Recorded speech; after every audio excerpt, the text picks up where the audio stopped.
नमस्कार। मैं विनय वर्मा कुंडली रहस्य चैनल से। दोस्तों, आज का चर्चा पितृदोष को लेकर है। दोस्तों, आखिर पितृदोष है क्या? जब इस पे हम विचार करते हैं तो पाते हैं कि अपने पूर्वजों का जो आज इस दुनिया में नहीं है, उनकी अतृप्त आत्माओं से परिवार में अशांति, चाहे वह धन को लेकर हो, बीमारी को लेकर हो, आपसी कलह को लेकर हो, या निसंतान न होने का हो, जिसको बच्चा नहीं हो रहा है, या फिर शादी में रुकावटें वगैरह, बहुत सारी चीज़ें इसमें शामिल हो जाती हैं, क्योंकि हर तरह की परेशानी यह उत्पन्न करता है। दोस्तों, अब विचार करने की बात यह है कि क्या यह दोष सभी को लगता है? तो मेरा विचार होगा बिल्कुल नहीं। दोस्तों, कुंडली में सूर्य और राहु जब एक साथ होते हैं या शनि एक साथ होते हैं तो पितृदोष लगता है। पितृदोष इस योग से लगता है, या फिर मंगल दोष, राहु केतु का दोष, इस सबके कुंडली में तो नहीं बनता। तो फिर सारे लोगों में कैसे लगेगा पितृदोष का? नहीं लगेगा। दोस्तों, अगर इस पे हम विचार करें तो साथ ही अगर इस पे हम विचार करते हैं कि क्या माता पिता अपने बच्चों से जितना भी नाराज हों, चाहे वो जितनी भी उनकी नाराज़गी हो अपने बच्चों के साथ, बच्चे हैं, गलती करते हैं, लेकिन माता पिता कभी भी यह कभी देखना नहीं चाहते, कभी यह नहीं चाहते कि उनकी औलाद, उनकी संतानें कष्ट पाए। वो कभी भी, चाहे वो कितना भी बच्चे बुरे क्यों ना हो, माता पिता जो भी पूर्वज हैं वो नहीं चाहते कि उनके बच्चे कष्ट में हों। तो फिर पितृदोष आखिर क्यों? दोस्तों, यह समझने की बात है। ठीक है, अब आप तो समझ रहे हैं ना कि माता पिता कष्ट नहीं चाहते अपने बच्चों का, तो इसमें बहुत अधिक परेशान होने की आवश्यकता नहीं है। पहली बात, कभी भी इतना टेंशन में आके, इतने दुखी होकर परेशान होने का ज़रूरत नहीं है कि पितृदोष हम पे लगा है। इसको अपने दिमाग से निकाल दीजिए। अब रही बात, अगर आप कहेंगे कि आखिर हम परेशान क्यों हैं, कारण तो हो सकता है पितृदोष का। नहीं दोस्तों, तो इस पे विचार कीजिए, हम परेशान क्यों होते हैं? हम अपने कर्मों के माध्यम से, या फिर कुछ पिछले जन्म का जो प्रारब्ध होता है किए गए कर्मों का, उसको हमको भोगना पड़ता है। तो उसको हम कैसे टाल सकते हैं? कैसे टाल सकते हैं, यह प्रश्नवाचक चिन्ह है। इस पे हम विचार करेंगे, अर्थात अपने कर्मों को सही करेंगे। कर्म जब हम अच्छे करेंगे तो निश्चित रूप से हम कष्ट से दूर जाएंगे। परंतु दोस्तों, अब हम बात करेंगे क्या इससे छुटकारा संभव है? तो बिल्कुल संभव है। पितृदोष से घबराएं नहीं। पितृदोष वास्तव में अगर देखा जाए तो अगर आप शांति चाहते हैं तो अपने कर्म को तो सुधारेंगे ही, और साथ ही आप यह ध्यान दीजिए कि यह शरीर रूपी जो पिंड है, इसको परम पिता परमेश्वर को समर्पित कर दीजिए। इसी पिंड को समर्पित कर दीजिए। मन के द्वारा, भावना के द्वारा आप उनके हो जाइए, तो जिस पे परम पिता परमेश्वर का कृपा हो जाए, उनको कोई ग्रह, कोई पितृदोष क्या बिगाड़ सकता है? यह विचारणीय चीज़ है। तो सबसे पहले अपने आप को वहाँ से संपर्क बनाइए जो वास्तव में सभी के पितृ हैं, परम पिता परमेश्वर। उनसे जुड़ जाइए दिल से, मन से, तो कहीं कष्ट सोचने का भी जरूरत नहीं पड़ेगा।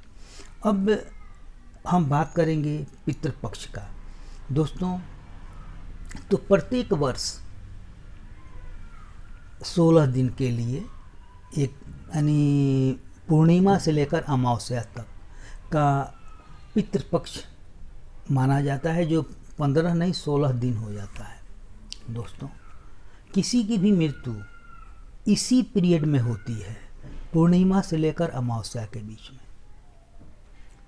तो जिस तिथि को किसी व्यक्ति की मृत्यु होती है उस तिथि को माना जाता है, या अगर किसी को जानकारी नहीं है तो अमावस्या के दिन, आखिरी दिन उसका तर्पण कर लिया जाता है और उससे मुक्ति कर लिया जाता है।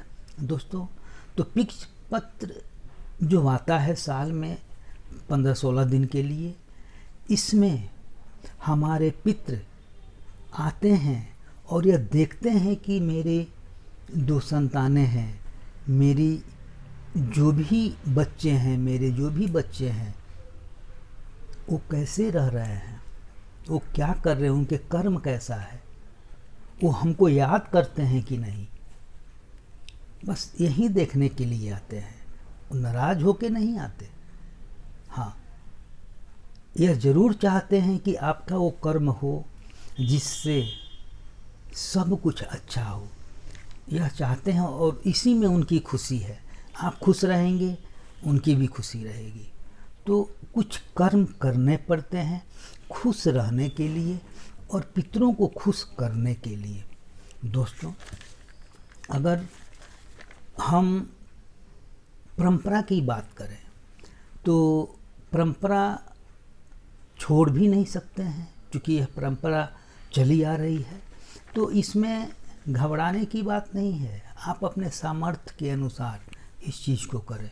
वैसे विधि से अगर करते हैं, सामर्थ्यवान है तो पिंडदान करें, त्रिपिंडी करें, किसी की अकाल मृत्यु हुई है नाग बलि करें, या फिर हर जो पितृपक्ष आता है उसमें अपने पितृ के नाम से जल दिया करें। दोस्तों, अगर यह कर सकते हैं तो बहुत सुंदर, अगर नहीं करते हैं तो उसी तिथि को या फिर अमावस्या के दिन जितना संभव हो सके गरीबों को बैठा कर खिला दें, उससे कुछ दान कर दें, यह बहुत उत्तम है। इसके अलावा गाय को खिलाएं, पहला रोटी बनाएं, खीर बनाएं, ले जाकर खिला दें, कौवा को खिलाएं, चींटी को खिलाएं। अगर संभव हो तो नारियल का सूखा जो गोला होता है उसमें थोड़ा सा काट के पंचमेवा, आटा, चीनी, काला तिल, मध, गुड़, ये सब डाल के और घी डाल के पीपल के जड़ के पास ले जाकर उसको दफना दें, गाड़ दें, थोड़ा सा मुंह ऊपर छोड़ दें और कुछ यही सारी वस्तु उसके इर्द गिर्द सा चारों तरफ गिरा दें। ऐसा करने से अगर ऐसा होता है तो पितृदोष की शांति होगी। और वहाँ जब वो जो चारों तरफ गिरा देते हैं उस वहाँ पे उस नारियल के ऊपर छोटा सा 2 पत्थर रख दीजिए, पत्थर का टुकड़ा थोड़ा सा उसके ऊपर डाल दीजिए और मिट्टी से दफना दीजिए। ये भी पितृदोष के शांति का बहुत उत्तम तरीका है। दोस्तों, अगर ये कुछ भी नहीं कर सकते हैं तो घर से थोड़ा सा चावल लें, 7 दाना या 24 दाना चावल लें, गंगाजल लें, गंगाजल पूर्णतः न हो तो जल लें, ठंडा जल लें और उसमें थोड़ा गंगाजल मिला लें, शिव मंदिर में जाएं और 5 बार स्वधा स्वधा करते हुए शिव जी को समर्पित कर दें और वहाँ से मन में प्रार्थना करें कि मेरे पितृ खुश हो जाए, तृप्त हो जाए, तो भी शांति मिलेगी। कुछ भी नहीं कर सकते हैं, गीता का 7वां अध्याय आप हमेशा पूरे पितृ पक्ष में पढ़ते रहें, इससे भी पूर्ण रूप से पितृदोष की शांति हो जाती है। दोस्तों, इसमें सबसे उत्तम उपाय है शरीर रूपी पिंड को प्रभु के शरण में समर्पित कर देना, अपने को प्रभु में लीन कर लेना। अब इससे बड़ा पिंड कुछ भी नहीं होता, शरीर ही सबसे बड़ा पिंड होता है। उसमें आत्मा वास करती है।